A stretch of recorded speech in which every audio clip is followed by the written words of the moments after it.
সকলে জননী দণ্ডবোধ প্রণাম জানিয়ে আজকে আমরা যদিও বিষয়বস্তুটা আপনারা বোঝেন, প্রতি বছর শোনেন, উত্তর গোষ্ঠ অর্থাৎ ফিরে যাওয়া। ফিরে ভগবান সকালে গরু চড়াতে এসেছেন, সন্ধ্যাবেলায় তিনি বাড়ি ফিরে যাবেন। এটা লীলার কথা। তত্ত্বের কথা কি না, আমরা এই জগৎ সংসারে এসেছি, এই গোষ্ঠে এসেছি, এখান থেকে আমরা ভগবানের কাছে কিভাবে ফিরে যাব তারই কথা। এই সামাজিক শিক্ষা এটাই জানবার জন্য আজকে এই হরিবাসরে আমরা একত্রিত হয়েছি। গুরুচরণ আশ্রয় করে আমরা চেষ্টা করব জানবো যে এলাম ভগবানের চরণ থেকে, কিন্তু নিজের নিজের কর্মের ফলে কেউ পশু পাখি কীট পতঙ্গ বৃক্ষ তরুলতা হয়ে আমরা জন্মগ্রহণ করছি। তাহলে আসছি যেখান থেকে সেখানে যেতে পারছি না, সেখানে কিভাবে যেতে হবে ভগবানের কাছে, কিভাবে আমরা যেতে পারবো তারই ইতিহাস আমরা আজকে জানবার চেষ্টা করব। তাই ভগবান শ্রীকৃষ্ণচন্দ্র 24 জন সখাকে সঙ্গে নিয়ে গোষ্ঠে গোচারণ করতে এসেছিলেন। শ্রীদাম সুদাম দাম বসুদাম লবঙ্গ মধুমঙ্গল স্তব কৃষ্ণ অর্জুন সুবাহু মহাবাহু সুদেব মহাদেব হলায়ুধ গরুথপ গন্ধর্ব কিঙ্কিনী অংশমান বসন্ত বিলাসী উজ্জ্বল কোকিল কলবিঙ্ক দ্রবর গন্ধর্ব। এই 24 জন সখাকে নিয়ে ভগবান এসেছেন। আমরাও সবাই কিন্তু 24 জনকে নিয়েই এসেছি বলে। আপনি মায়ের মা বলবেন আমরা স্বামী স্ত্রী আর আমাদের একটা বাচ্চা, তা 24 জন হলো কি করে বাবু? আমরা তো 3 জন। বললাম মা আপনার ওই দেহটাই 24টা তত্ত্ব দিয়ে তৈরি, আমরা সবাই 24 জনকে এনেছি। 24টা তত্ত্ব দিয়ে আমাদের দেহ তৈরি হয়। সদা বলো তত্ত্ব তত্ত্ব কত তত্ত্ব শোনো, 24 তত্ত্বেতে হয় দেহের গঠন। পঞ্চভূত ক্ষিতি অপ তেজ মরুদ বোম ষড়রিপু লোক মোহ মাৎসর্য ক্রোধ কাম। দশেন্দ্রিয় মতে তারা হয়তো পৃথক, জ্ঞানেন্দ্রিয় কর্মেন্দ্রিয় আদি এই সব। জ্ঞানেন্দ্রিয় চক্ষু নাসা জিহ্বা কর্ণতক, কর্মেন্দ্রিয় হস্ত পদ গুজ্জ লিঙ্গবাক। মহাভূত অহংকার আর হয় জ্ঞান, এই তো হয় 24 তত্ত্ব নিরূপণ। কিবা কারিগরের আজব কারিগরি, তার মধ্যে 6 পদ্ম রাখিয়াছে পুরী। সহস্রারে হয় পদ্ম সহস্রে বদল, অষ্টদল পদ্ম রয় তাহারও ভিতর। তার মধ্যে নারী আছে 3.5 কোটি, 72,000 নারী তাতে আছে আঁটি। সেই 72,000 নারীর মধ্যে 700 প্রধান যে হয়, আর 700 নারীর মধ্যে 124 নারী তাতে শ্রেষ্ঠ হয়। 124 নারীর মধ্যে 32 নারী শ্রেষ্ঠ, বিশ্বভরি ইহার নাম হয়েছে উল্লেখ্য। সেই 32 নারীর মধ্যে আছে নারী 3, ইড়া পিঙ্গলা সুষুম্না প্রবীণ। বাম ভাগে ইড়া, দক্ষিণে পিঙ্গলা, মধ্যখানে সুষুম্না চক্রভেদ রহিলা। এই দেহ তত্ত্ব যেই জন জানে, নরলোকে তুচ্ছ তারে দেব লোকে হরি হরি। তাহলে 24 জনকে নিয়ে আমরাও এসেছি, ভগবান এসেছেন 24 জনকে সঙ্গে। সঙ্গে রয়েছে দাদা বলরাম, অর্থাৎ দাদা হচ্ছে গুরু তত্ত্ব। তাই দাদাকে সঙ্গে নিয়ে এসেছেন ভগবান গোচারণ করতে। এখন সারাদিন গরু চড়িয়েছে, দেখতে দেখতে বেলা চলে যাচ্ছে, সূর্য ডুবে যাচ্ছে। তাই দাদা বলরাম কানাইকে বলছে, কানাই বলি আর কত কাল খেলবি খেলা, আর কত কাল খেলবি খেলা, আর কত কাল খেলবি খেলা, আর কত কাল খেলবি খেলা। শোনে না ও ভাই চিকন কালা, আর কত কাল খেলবি খেলা। শোনে না ও ভাই চিকন কালা, আর কত কাল খেলবি খেলা। শোনে ও ভাই চিকন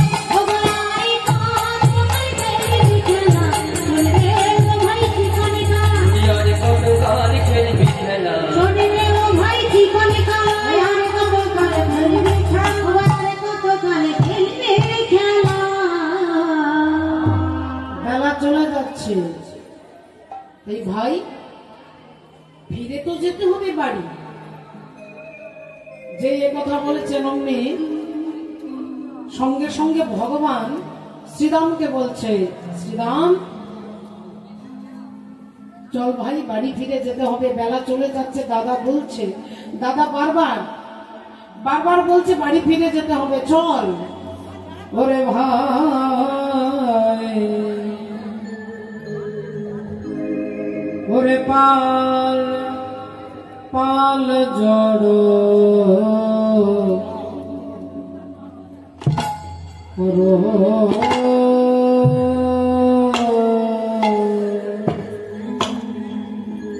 Bye.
পাল বলতে গরুর পালকে নবলক্ষ ধেনু যে চড়াতে এসেছিলেন, সেই 9 লাখ ধেনুকে ফিরিয়ে আনার কথা বলছে। পাল জড়ো করস শ্রীরাম শান দাও সিংহাই, সঘনে বিষম খাই, বুঝি নাম করে মাই। এই শ্রীরামের ওই ডাকে ডাকে গগনে বেলা চলে গেল, গগনে বেলা চলে যায়। এই ভাই বেলা চলে যাচ্ছে, যেটা বলছি সেটা মন দিয়ে শোন। ভগবান বলছেন সখাদেরকে, পাল জড়ো করো শ্রীরাম, পাল জড়ো করো,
তাই আমি ঘন ঘন বারবার বিষম খাচ্ছি।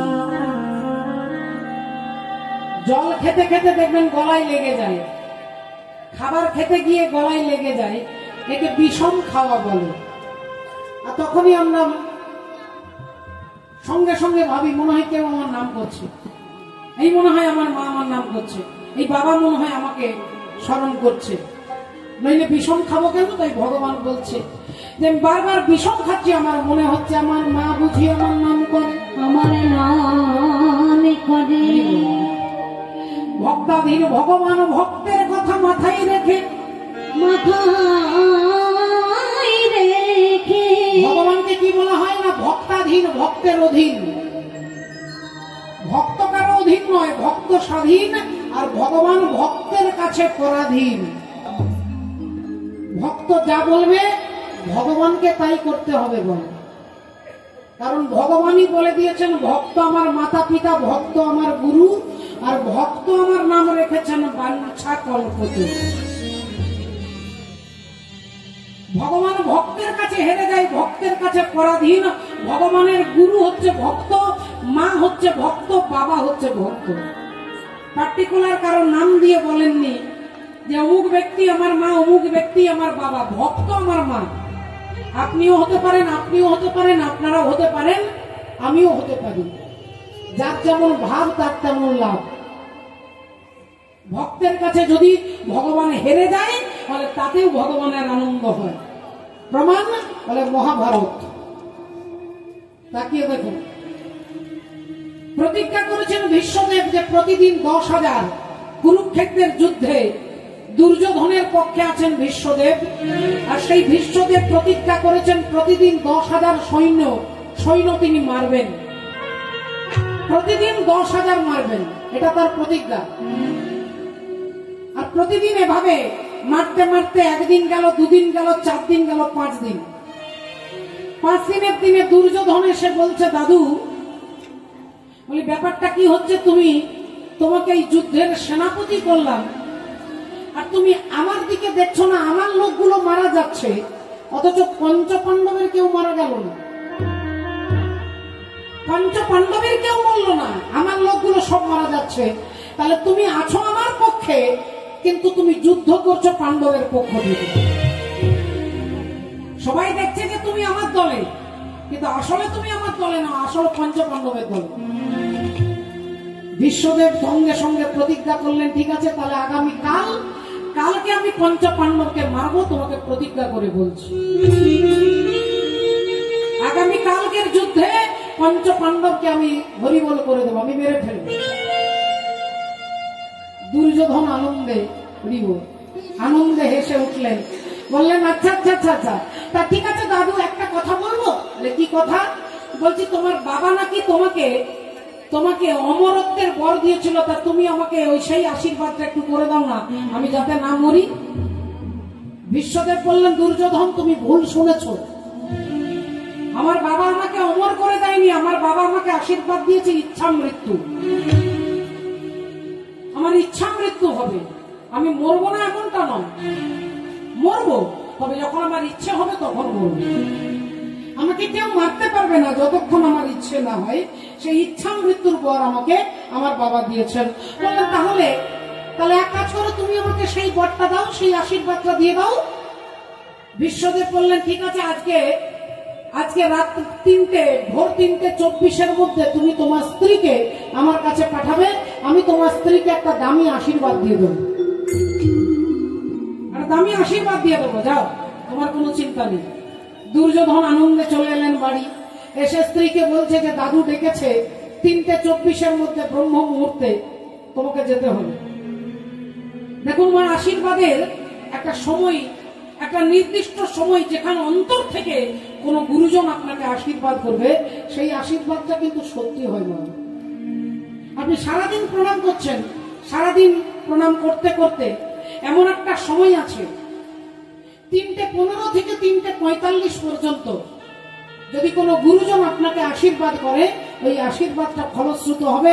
তবে সেই গুরুজন যিনি সদাচারী হবেন, যিনি ভক্ত হবেন, সাধু হবেন, তার আশীর্বাদ সত্য হবে 3:15 থেকে 3:45 পর্যন্ত। দাদু ডেকেছে 3:24 মধ্যে আসতে, দুর্যোধন এসে তার স্ত্রীকে বলছে।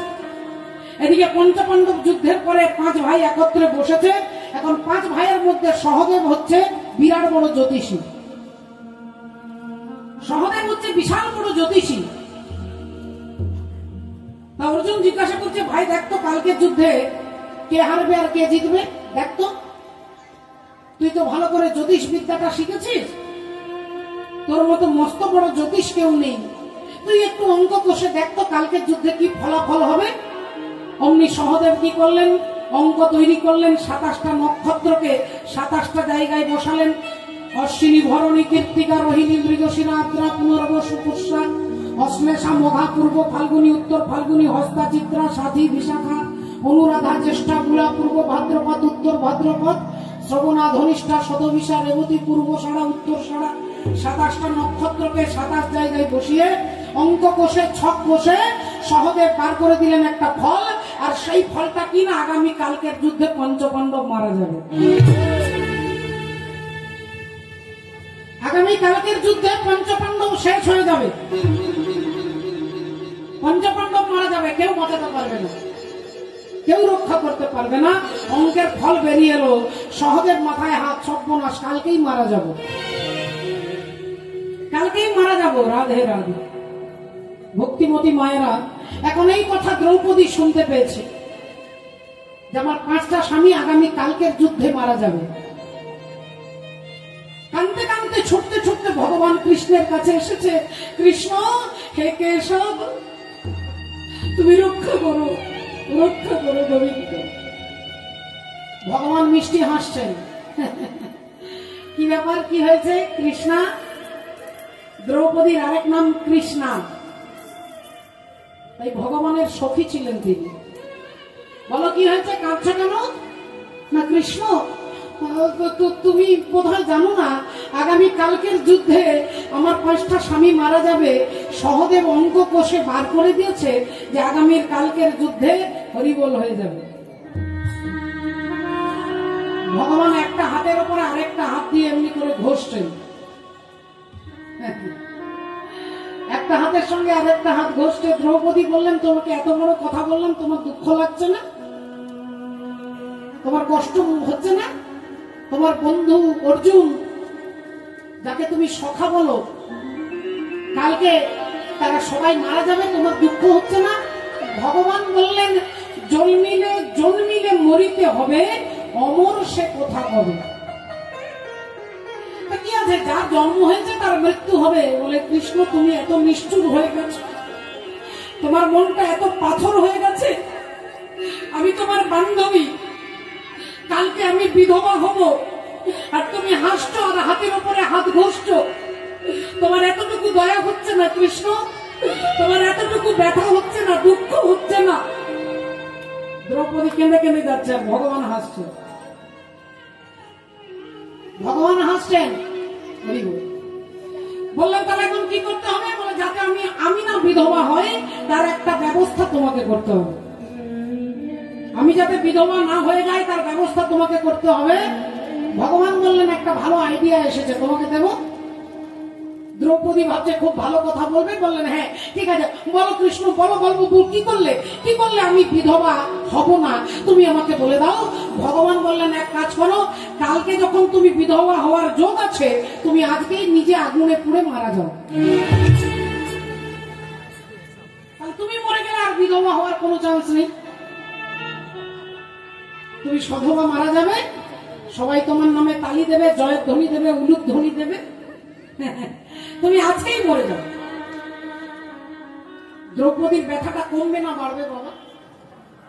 রাগও হবে, দুঃখও হবে। বলে, আমাকে কিনা বলছে যে কালকে বিধবা হবে, তাহলে আজকে তুমি মরে যাও। দ্রৌপদী অভিমান করে বললেন, ঠিক আছে তাহলে আমি মরবো, ঠিক আছে আমি মরবো। চলো তাহলে চিতা সাজাও।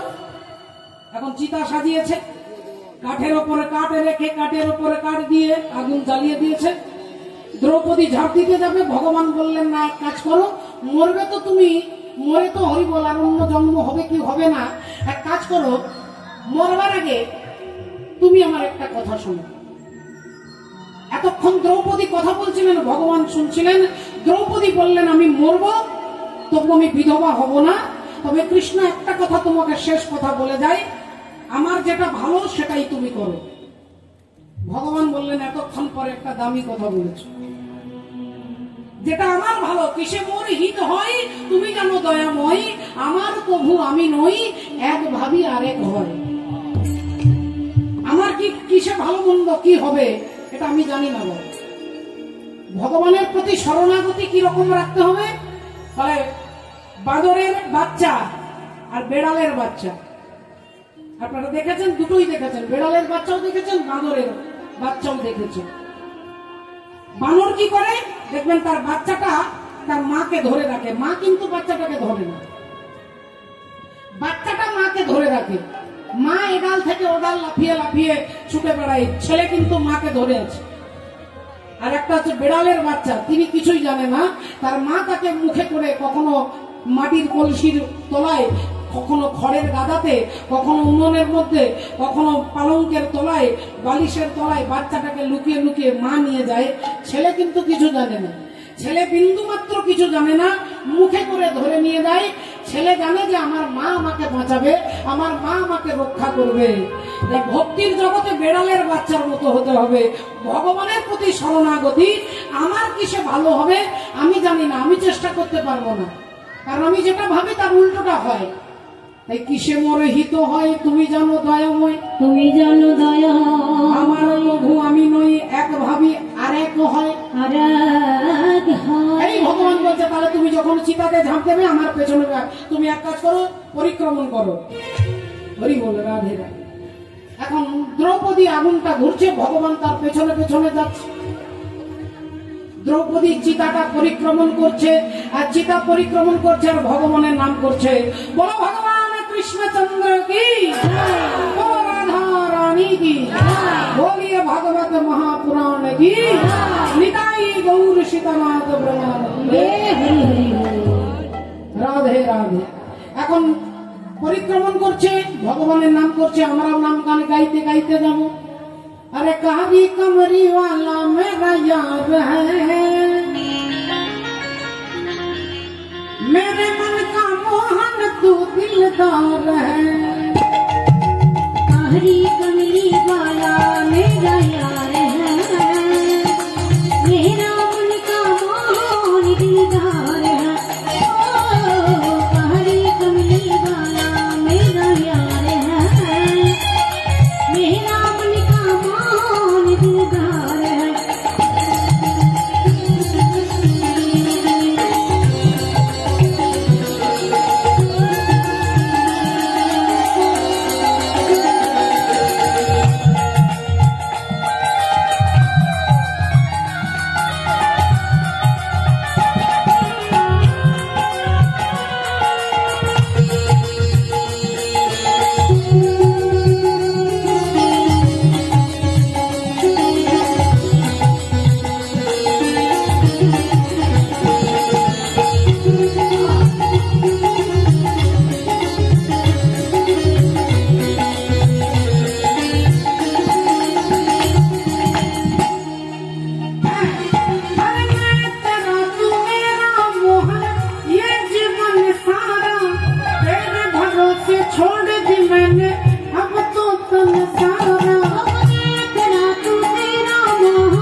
কিরকম ঘোরাটা হচ্ছে একটু দেখুন।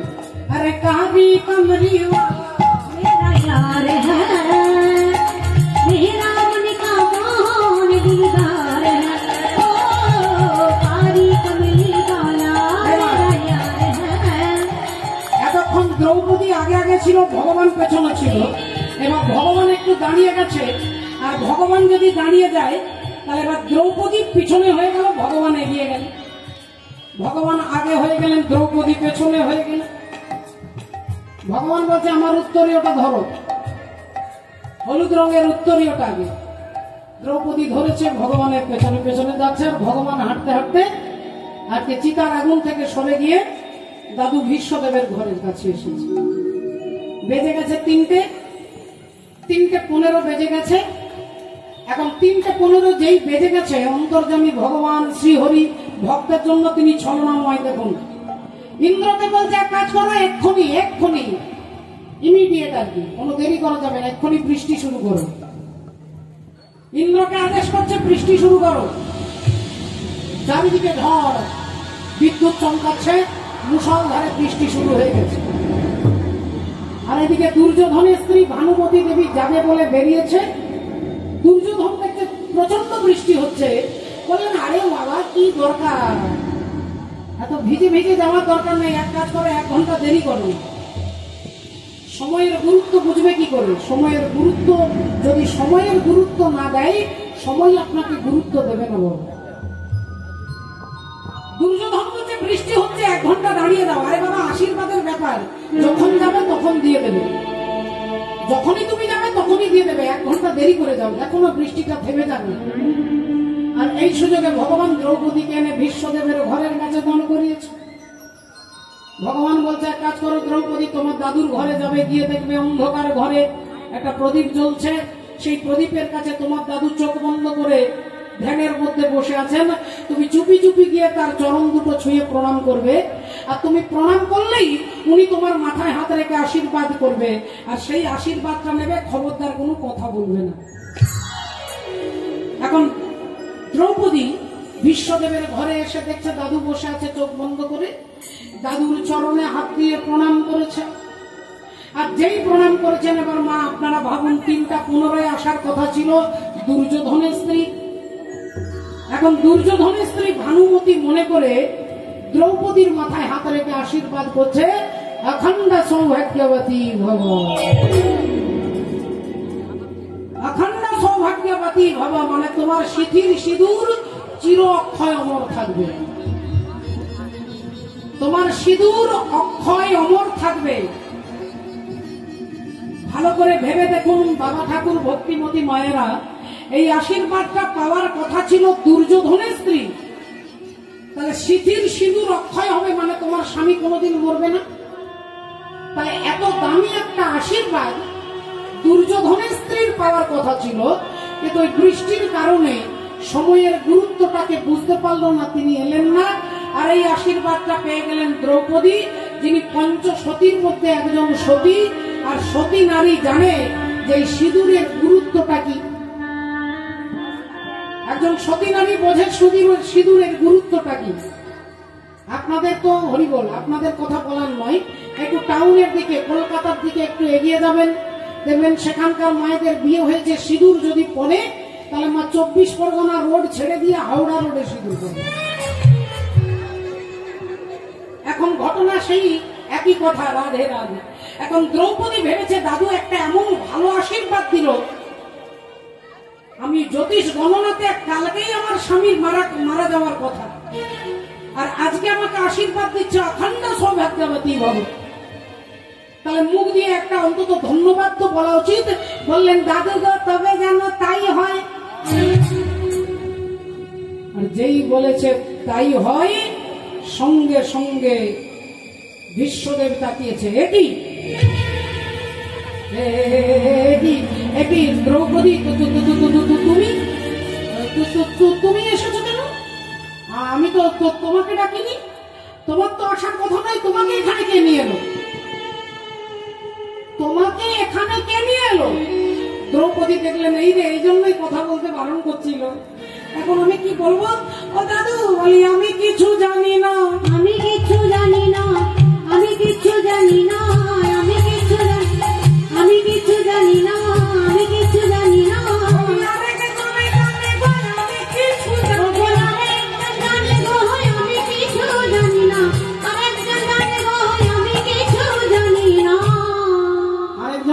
কোথায় সে কোনখানে আছে আমাকে বলো।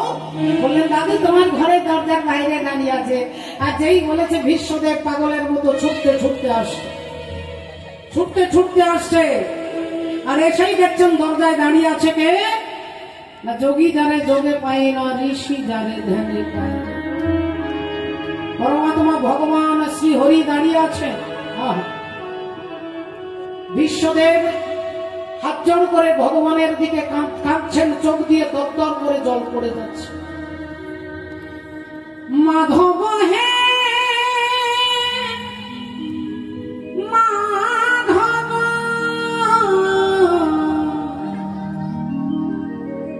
মাধব হে মাধব,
ভাষার গান।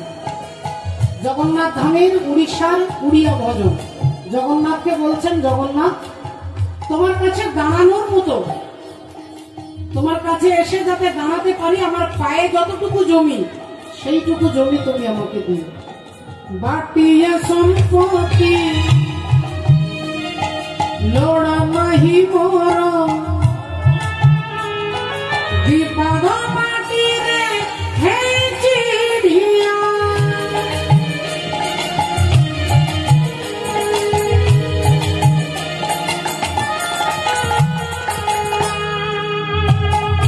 নিঝরে কাহিছি লোভ করিবি রে, এ দেহরে দিলে লাগিল নিয়া। হন্ডিয়ে লুগারে, লুগা মানে গামছা, আমরা বাংলায় গামছা বলি, উড়িয়া ভাষায় লুগা বলে। তুমি আমাকে একটা গামছা পরার মতো, লজ্জা আবরণের জন্য একটা গামছা যদি দাও আমি তাতেই খুশি, আমার দামি মখমলের কাপড় দরকার নেই। হন্ডিয়ে লুগারে লাজলু চেমর, হন্ডিয়ে লুগারে লাজলু চেমর, খটুয়া খটরে নাহি কোনো মাধব হে মাধব, মাধব মাধব হে মাধব, মাধব মাধব হে মাধব। মুখে পখরে পেট পুরে মর, মুখে পখরে পেট পুরে মর, ছাপড় ভরে নাহি তল।